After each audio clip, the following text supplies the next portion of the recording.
जितनी जितनी डिकेतियाँ जिस तरह गन पॉइंट पर रख के बोलते हो ना, इस तरह बोलो। जी डिकेटियाँ ही बस की हैं।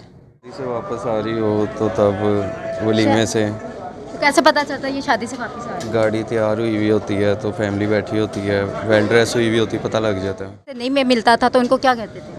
कुछ नहीं, जो होता था वो ले लेते थे, मोबाइल पर्स या कोई गोल्ड। दोस्त अंदर गए थे, अंदर दोस्त बने थे तो वो नंबर ले लिए थे, बाहर आ गए थे तो फिर प्रोफेशनल हैं, कोई पहली दफ़ा तो इन्होंने वारदात नहीं की है। प्रोफेशनल होने की वजह से ये बड़ी मुश्किल से पकड़े जाते या गाड़ी के आगे मोटरसाइकिल लगा के रोक लेना है।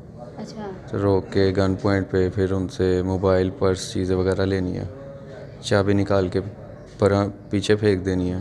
वहाँ से फिर मोटरसाइकिल पे बैठ के हम चले जाते थे। 7-8 महीने तरीक़ों पे जाके अंदर मुद्दई पैरवाई नहीं की, मुद्दईयों को बुलाया, जज साहब ने नहीं आए तो केस बरी हो गया हमारा। पैसे उर्दू 5 के साथ मैं हूं शगुफ्ता तस्लीम और इस वक्त मैं गाज़ियाबाद थाने में मौजूद हूं जहां के एक ऐसा गैंग पकड़ा गया है जिसने बहुत सारी वारदातों में मुलव्वस है और वो बहुत सारी वारदातें करता था, जो कि ऐसी वारदात करता था कि कोई भी शादी पे जा रही हो या गन पॉइंट पे जो है वो छीन लेते थे, जेवरात छीनते थे, पैसे छीनते थे। और आज इनकी तरफ से बहुत अच्छा इनिशिएटिव लिया गया और वो गैंग पकड़ा गया है और सारा जानते हैं कि वो गैंग किस तरह जो है डकैतियाँ करता था, किस तरह वारदात डालता था और किस तरह वो पकड़ा गया है। ये सारी तफसील जो है अंदर जाके बात करते हैं। अच्छा ये बताओ कि फैमिली के साथ किस तरह तुम लोग ये इस तरह डकैतियाँ करते थे, कभी किस तरह? कोई शादी से वापस आ रही हो तो तब वलीमे से तो कैसे पता चलता है ये शादी से वापस आ रही गाड़ी तैयार हुई हुई होती है तो फैमिली बैठी होती है, वेल ड्रेस हुई हुई होती है, पता लग जाता है। है? इसकी ट्रेनिंग ली थी? नहीं ट्रेनिंग नहीं, वैसे ही पता लग जाता है इस चीज़ का। कितने अरसे से ये काम कर रहे हो? काफ़ी साल हो गए। काफ़ी साल हो गए। कभी डर नहीं लगा था कि पकड़े जाएंगे? लगता है कब लगा डर? इंशाल्लाह अब नहीं करेंगे। अब पकड़े गए हो, हता कि इससे पहले काफ़ी कितने साल से ये चीज़ें कर रहे थे, कभी ये नहीं सोचा कि कोई पता नहीं उसने किस तरह बनाया किस तरह नहीं बनाया? जी आपकी बात सही है, लेकिन गलती हो गई है, नेक्स्ट ये टाइम नहीं पकड़े होगी। गए अब नहीं, नेक्स्ट टाइम नहीं होगी। कितने लोग फैमिलियों के ये चीज़ें चोरी की थी, डकैती की? ये 2-3 फैमिलियों से की हुई है। 2-3 फैमिली। अगर किसी से नहीं मिलता था तो उनको क्या कहते थे? कुछ नहीं, जो होता था वो ले लेते थे, मोबाइल पर्स या कोई गोल्ड। नहीं है तो कोई नहीं, ऐसा कैसे हो सकता? मोबाइल वगैरह तो ले लेते थे। कुछ ना कुछ ले लेते थे मोबाइल, पैसे वगैरह। तो वो इजी दे देती थी, आप उनके साथ तशद्दुद भी करते थे? नहीं तशद्दुद कोई नहीं, इजीली। आज तक कितनी डकैतियाँ कर ली? पर्स लेते थे, मोबाइल लेते थे और गोल्ड अगर पहना हुआ है तो दे देते थे, नहीं तो पर्स मोबाइल वगैरह। तो पर्स के अंदर उसकी बहुत सारी चीज़ें होती थी, जो उसकी पर्सनल चीज़ें होती थी, शनाख्ती कार्ड होता था, उन चीज़ों का क्या करते थे? सब फेंक देते थे। फेंक देते हाँ थे? जी। कभी तरस नहीं आया चीज़ उठाते हुए कि किस तरह उसने बनाई होगी? बीवी है तुम्हारी? जी अपनी बीवी को भी इसी तरह पहनाते थे लोगों की लूट लूट के? नहीं। बच्चे? जी बच्चों को हराम की कमाई पे लगाना चाह रहे थे? ये मजबूरी के तहत कर रहा था। कोई कौन सी मजबूरी? लंगड़े हो, लूले हो, अल्लाह ने तुम्हें टांगे नहीं दी, दिमाग भी दिया, अच्छी खासी बातें भी कर सकते हो, काम नहीं कर सकते? कर सकते हैं, क्यों नहीं, इंशाल्लाह आप करेंगे ये नेक्स्ट कौन टाइम। सी मजबूरी थी? मजबूरी कौन सी, पहले ये बताओ। मजबूरी, खर्चे अफोर्ड नहीं होते थे, घर के किराए के बिल वगैरह, बच्चे हैं साथ, वाइफ है, नहीं अफोर्ड होते थे। मजबूरी थी ये जो वारदातें करते थे?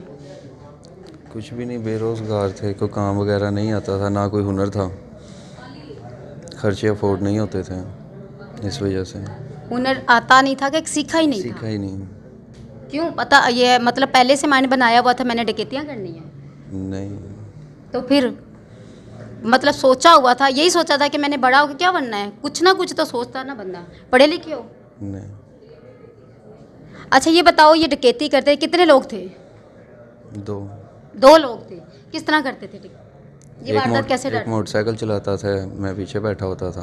अच्छा। कोई फैमिली जा रही है देख लेना है तो उनको, या गाड़ी के आगे मोटरसाइकिल लगा के रोक लेना है। अच्छा। तो रोक के गन पॉइंट पे फिर उनसे मोबाइल पर्स चीज़ें वगैरह लेनी है, चाबी निकाल के पर पीछे फेंक देनी है। वहाँ से फिर मोटरसाइकिल पे बैठ के हम चले जाते थे। मतलब पास गन भी थी? जी। गन कहाँ से ली थी? गन एक लड़का था, उससे ली थी। मतलब गन ऐसे दोस्त दे देते हैं आम? ये नहीं। छोटी सी चीज़ है, कोई नकली थी गन? नहीं। असली गन थी? जी। तो फिर कैसे मैं आपको मिल गई? मुझे तो ये हैरानी है, कैसे मिली दो गन, कैसे मिली? जैसे कि वो 25,000 की, 20,000 की है, हम 35,000 दे देंगे, 40 दे देंगे, इस तरह वो फिर लालच के तौर पे वो भी दे देते हैं। उनको हिस्सा देते थे साथ? हिस्सा नहीं, सिर्फ जैसे कि 25,000 की है तो हम 10,000 एक्स्ट्रा दे देंगे। कभी चलाई भी है गन? नहीं। जाहिर है गन रखी थी तो चलाई भी होगी ना किसी पे? नहीं। किसी पे नहीं चलाई। तो अगर अगले बंदे के पास गन होती तो फिर कभी डर नहीं लगा? कभी ऐसा वो हुआ नहीं। कहाँ कहाँ वारदातें की हैं? ये लिटन रोड की थी। थोड़ी सी आवाज़ लिटन रोड ऊंची। की थी। सिर्फ एक लिटन रोड की है? जी। जितने अरसे में वारदातें करते रहे हो, पहले भी मुलव्वस थे वारदातों में। अच्छा ये पहले बताओ, गुलशन के इलाके में थी वो, हम जेल चले गए थे, चलान हो गए थे उसमें से। जेल गए हो? जी। तो छूट कैसे गए? बरी हो गए थे केस। कैसे बरी हुए? 7-8 महीने तरीक़ों पे जाके अंदर मुद्दई पैरवाई नहीं की, मुद्दईयों को बुलाया, जज साहब ने नहीं आए तो केस बरी हो गया हमारा। पैसे लगाते रहे पीछे कोई? नहीं, बगैर पैसों के। वो मुद्दई को नोटिस भेजते हैं ना कि मुद्दई पैरवाई करेगा तो केस आगे बढ़ता है। ये मुद्दई पैरवाई नहीं करेगा तो फिर नोटिस भेजते हैं, 3-4 नोटिस। अगर मुद्दई नहीं आता है वो फिर तरीके डाल के वो बरी कर देते हैं। मतलब इससे हौसले बढ़ते गए कि मैं जाऊंगा जेल, फिर आ जाऊंगा, फिर जाऊंगा, ये जी। हौसले थे? जी। मतलब आप जैसे लोगों को यही होना चाहिए कि एक ही दफ़ा जो है सज़ा होनी चाहिए, यही है सबक तो यही है, नहीं। सज़ा होनी चाहिए ना। नहीं, गलती हो गई, नेक्स्ट टाइम नहीं करेंगे। गलती तो वो यानी कि डिपार्टमेंट से हुई जिसने छोड़ दिया। एक दफ़ा वारदात नहीं की, 2 दफ़ा नहीं की, कई दफ़ा वारदातें डाली और छूट गए, ऐसा ही है। जी। जो दोस्त था, कहाँ कितना अरसा दोस्त था वो, कब से दोस्त था? जो साथ डकैती, जो साथ, हाँ डकैती करता, और कौन? जेल में तलक बना था उसके साथ भी, जेल का ही दोस्त था। अंदर गए थे, अंदर दोस्त बने थे तो वो नंबर ले लिए थे, बाहर आ गए थे तो फिर नहीं, उसके साथ- जेल में तो बाद में गए, जेल से पहले, जाने से पहले भी तो वारदातें डालते थे, वो वाला वो कौन सा था? वो साथ का दोस्त था, लंगोटिया यार दोस्त था। तो ये जो साथ है ये भी दोस्त है, जेल में रब्ता हुआ था। मतलब सारे दोस्त ही डकैती ही बनाए हुए हैं। हाँ जी, बड़ी बात है, बड़ी दोस्तियाँ वो गहरी हैं, बड़ी गहरी दोस्तियाँ हैं जी। जी। अच्छा, गहरी दोस्ती में और क्या क्या किया है इस गहरी दोस्ती में? बस डकैतियाँ की हैं। बस डकैतियाँ की हैं? थोड़ी आवाज़ करो, जितनी जितनी डकैतियाँ जिस तरह गन पॉइंट पर रख के बोलते हो ना, उस तरह बोलो। जी, डकैतियाँ ही बस की हैं। ये छोटी बात है, डकैतियाँ की हैं, जी। ऐसा ही है। जी, अब नेक्स्ट टाइम नहीं करेंगे। कितनी दफ़ा पकड़े गए हो? ये अब दूसरी दफ़ा पकड़े गए। आवाज़ थोड़ी सी, दूसरी दफ़ा पकड़े गए हैं। दूसरी दफ़ा पकड़े गए हैं। जी। तो अब आप छूटोगे तो नहीं? जी। अब ये लास्ट वाली डकैती कितनी की है? ये जेवर वगैरह था और एक राडो घड़ी थी और 50,000 रुपये कैश था। ये जो लाखों की है वो? जी। ये तुम्हें कितने पैसे मिलते रहे हैं? मुझे, हाँ, जाहिर है डकैती के साथ है तो तुम्हें पैसे मिलते ही रहे हैं कुछ ना कुछ। जी, थोड़े थोड़े देते थे। कितने थोड़े थोड़े? कभी 50,000 दे दिया, कभी 30,000। भाई 50,000 तो थोड़े थोड़े हैं, जी। ऐसे ही है। करना क्या था, शादीशुदा हो? नहीं, तो फिर क्या करते थे पैसों का? खाते भी थे, कपड़े वगैरह लेते थे। हाँ, ये कपड़े भी नज़र आ रहे हैं, खाते पीते भी नज़र आ रहे हैं।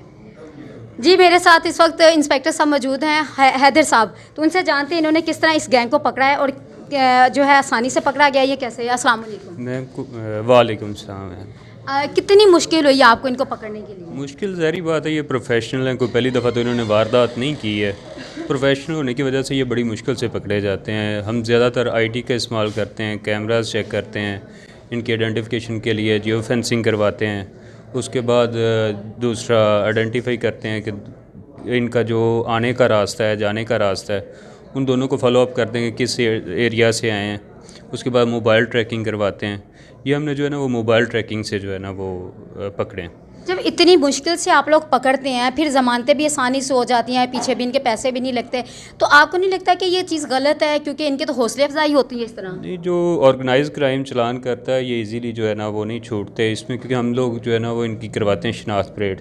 शनाख्त परेड पे मदई आता है, मदई के सामने काफ़ी लोग 40-50 लोग वो खड़े करते हैं। अब पहले कम करते थे, अब ज़्यादा खड़े करते हैं। उनमें से उसने आइडेंटिफाई करना है कि किस बंदे ने उसके साथ वारदात की।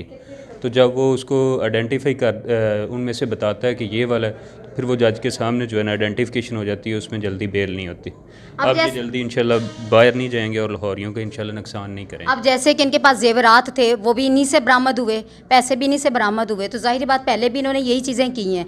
तो फिर ये सारे सबूत पास होते हैं तो इसके बावजूद इनको आसानी के साथ जो है बेल मिल जाती है। इस पर थोड़ा सा आसानी से तो नहीं मिलती। इसमें यह है कि मदई को जब उसकी रिकवरी मिल जाती है ना, उसको उसके पैसे जेवरात ये वो चीज़ें मिल जाते हैं, ताकि अगला मदई शुरू हो जाए फिर। तो नहीं उसमें यह है कि फिर वो पीछे कोर्ट में इसका फॉलो अप नहीं करते, अपना लॉयर नहीं खड़ा करते, खुद जो है ना वो जो डेट होती है उस पर नहीं जाते, जिसकी वजह से जो है ना इनको फेवर मिलती है। तो कि आपको मदई नहीं follow up लगता कि करता। डिपार्टमेंट को चाहिए कि ऐसे बंदों को इश्तिहारी करार दे दिया जाए या इनको ऐसी सज़ा दी जाए ताकि अगला बंदे के ऊपर ये वारदात ना करे? जो पुलिस है, ऑर्गेनाइज क्राइम है, ये अपने जो है ना लेवल पे बेस्ट काम करता है और उसमें कोई भी तफ्तीश में खला नहीं छोड़ता। और ये जो अब ये CIA से ऑर्गेनाइज क्राइम से चलान होंगे तो इंशाल्लाह जल्दी बाहर नहीं आएंगे। बहुत शुक्रिया।